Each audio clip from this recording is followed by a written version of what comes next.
ኋላ በኩል የሚደግፉ ኃይሎች አሉ በትጥቅ በስልጠና ይሄንን የምንልበት ደግሞ ዝም ብለን አይደለም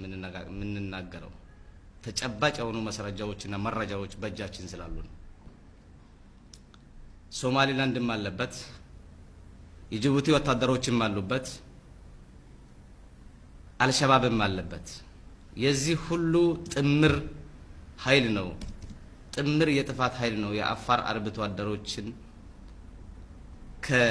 የክልላችን ድንበር ጥሰው በመግባት ንጹሃን አርብቶ አደሮቻችን ህይወት በመቅጠፍ በእጃቸው የነበረውን ንብረት እየዘረፈ እስከ ዛሬ ድረስ ደርሰናል ማለት ነው። የሽብር ቡድን በማዘጋጀት በከተማ ውስጥ የሽብር ተግባር በማከናወን ለዚህም ተግባር የኢሳን ጎሳ ከፊት በማስቀደም የሶማሌ ቋንቋ ተናጋሪ ጥምር ኃይልና የጅቡቲ መንግስት እንደ ሀገር ጦርነት ባያውጅብንም በግለሰብና በቡድን መልክ ጥቃት እየደረሰብን ከመሆኑ ባሻገር በጅቡቲ በኩል አልፈው ወደ አፋር ጥቃት የሚፈጽሙት የሶማሌ ጥምር ልዩ ኃይል የሚመጡት በእነሱ ግዛት በኩል በመሆኑ የእጅ አዙር ጦርነት መሆኑን አመላካች ሁኔታዎች በእጃችን ይገኛሉ ብለዋል።